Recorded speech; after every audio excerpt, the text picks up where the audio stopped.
Hello and welcome back to the channel. Thanks for coming back. This week we're taking a look at the first of the Type 5s, the Class 56. Common in the West Midlands, as you might expect, and a regular sight for me out of the window, both over the road at Saltley Powerbox and indeed from the Tops office. I've got a couple of little anecdotes on the 56s from my time in the Midlands. In fact, the 56 was probably one of the locos that could easily have terminated my railway career before it started. When I first started, first or second week, I was asked by the admin office if I'd like to go and experience some of the area. They gave me a little BR Priv ticket, little blue Edmondson card, asked me where I wanted to go, and I think I said Crewe, and they gave me the little ticket and sent me on my way. And I had absolutely no intention of going to Crewe. I was determined to go and have a ride on a freight train somewhere, without any of the proper authorisation.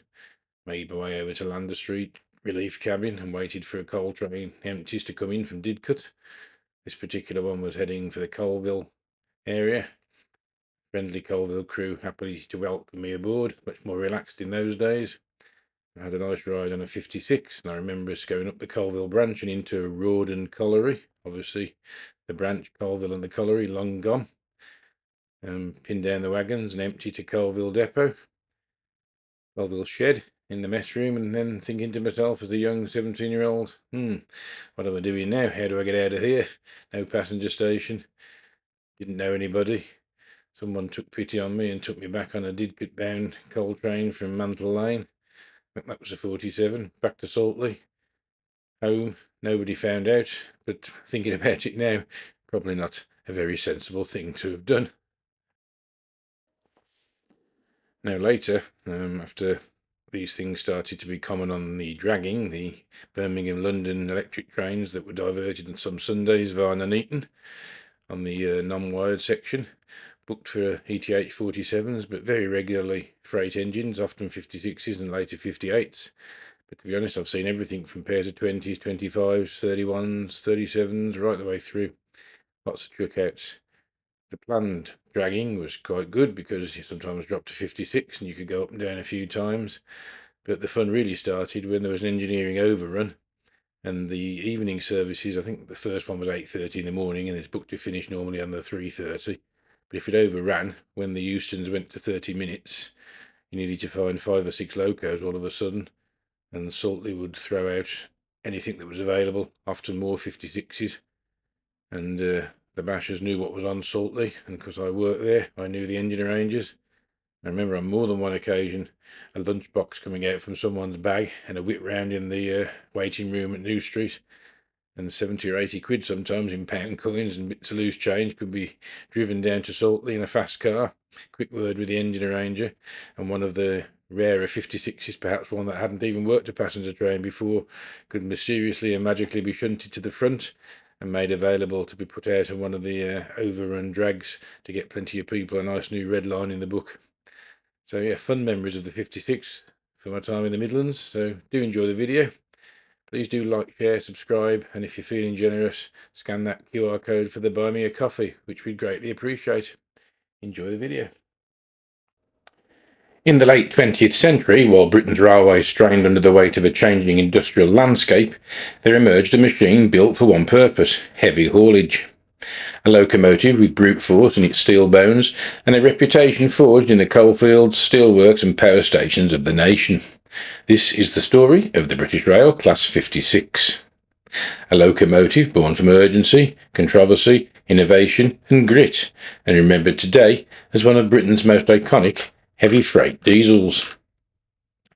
By the early 1970s, British Rail faced a dilemma.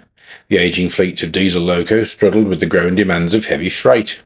Coal traffic for the Central Electricity Generating Board was booming, and the new merry-go-round services, those endless loops of hopper wagons delivering fuel to power stations, required powerful, reliable locomotives capable of continuous, punishing work. The answer, British Rail believed, was a new Type 5 diesel locomotive, one that would deliver more than 3,200 horsepower and be built for endurance. And so, in 1973, the concept for the Class 56 was born. But the story of the Class 56 would not begin smoothly. To meet urgent deadlines, British Rail turned to a surprising partner, Electroputea, the Romanian locomotive manufacturer in Craiova. A foreign-built locomotive for the British network was unheard of in the modern era, but time was short, and Romania had the experience constructing solar-powered heavy locomotives. So the order went ahead. 30 locomotives, numbers 56001 to 56030, rolled out of Craiova between 1976 and 1977. They looked the part, long, purposeful, with a distinctive grille front face, but the problems appeared almost immediately. Build quality varied wildly. Wiring looms were poorly aligned, components misfitted, and some units suffered mechanical failures within weeks. Drivers reported harsh cab environments, fitters complained about inaccessible components, and British rail engineers found themselves rebuilding locomotives that were practically new. The Romanian built 56s would become notorious amongst the crews who depended on them. Determined to salvage the project, British Rail Engineering Limited, BRAL, took over. Doncaster Works and Crew Works began constructing locomotives from 56031 onwards. The difference was immediate. These British-built 56s featured improved wiring, better welds, and meticulous assembly. They also included refinements based on frontline feedback, enhanced cab ventilation, better insulation, and adjustments to key systems. By late 1984, the Class 56 had reached number 56135, the last one which rolled out of Crew Works. So, in total, 135 Class 56 locomotives had been produced, and the fleet became the backbone of heavy freight across Britain. Inside each Class 56 beat a powerful 16-cylinder Ruston Paxman RK3 diesel engine, delivering a muscular 3,250 horsepower. Coupled with a brush alternator and robust traction motors, the 56 could handle the nation's heaviest trains, coal rakes stretching for miles, steel trains weighing thousands of tons, and stone traffic that pushed lesser locomotives to their limits.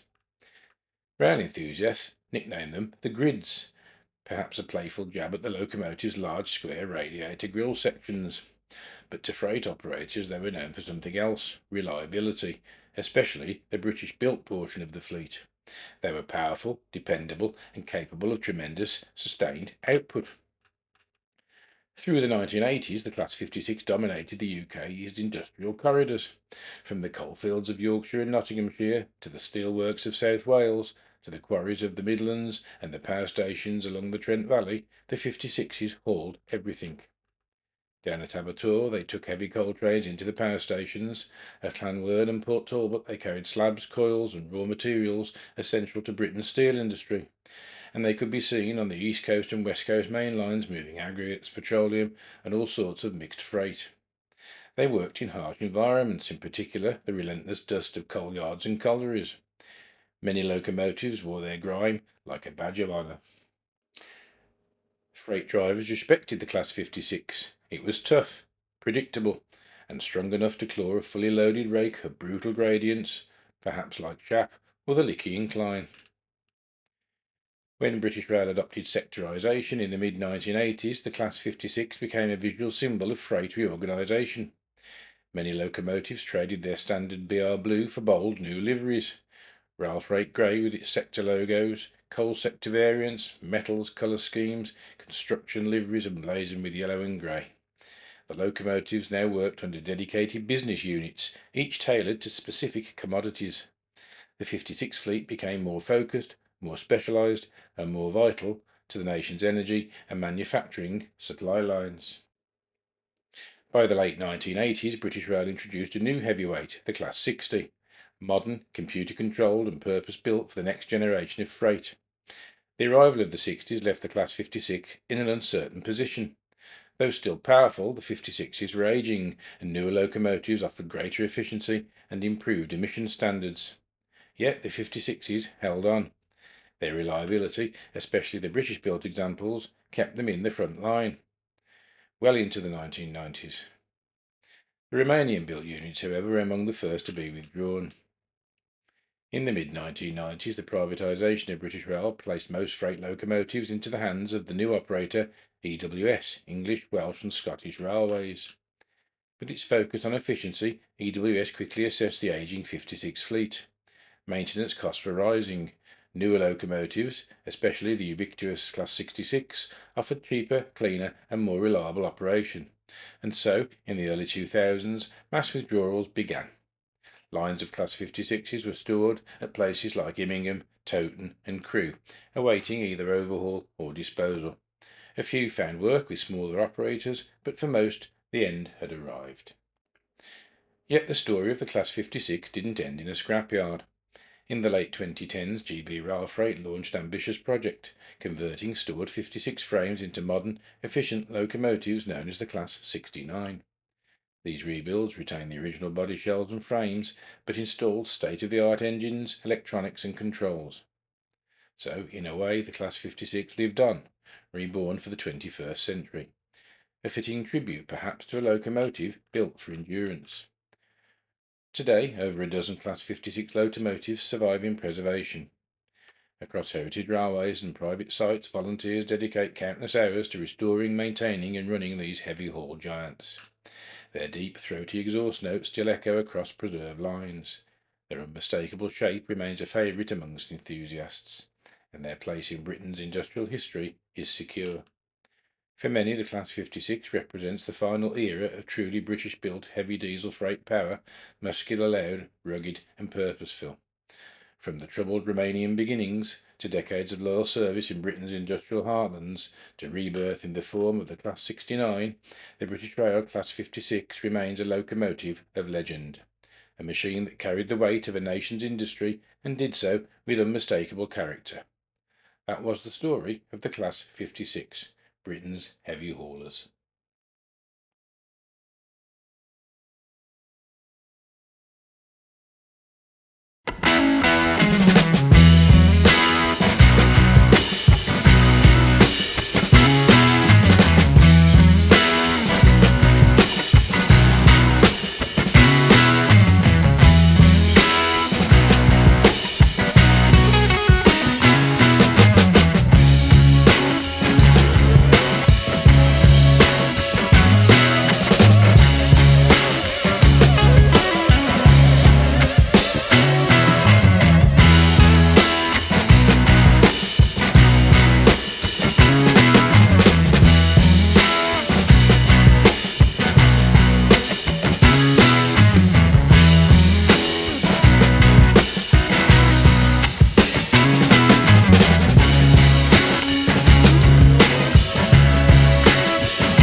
And now it's time to take a look at the Saltley Loco Shed logbooks for the equivalent day that this video is uploaded to YouTube, which on this occasion is Saturday the 29th of November. So here we're looking at the logbook sheets from 40 years ago. It covers the period from 1850 on the 27th of November through to 1950 on the 29th. So there are some 56s appearing. In fact, the first entry, 56083, coming in off 6Z45. 56083 seems to have taken a liking for Saltley, because I think it appears 3 more times going on and off the shed, including, quite unusually, T57, which was actually the bank pilot, normally in charge of a 31 at that stage. And it then appears again coming off 4G50, which was the Saltley men that worked Lawley Street Nottingham Freightliner and back, which tended to be any sort of loco that was free on Saltley, as it was an out and back job. And then 56060 is the last 56, and elsewhere 56108 gets a mention as well on trip 52, which was the Longbridge cars. Looks like that come on from Bescott, having run some Cartics around there, I guess.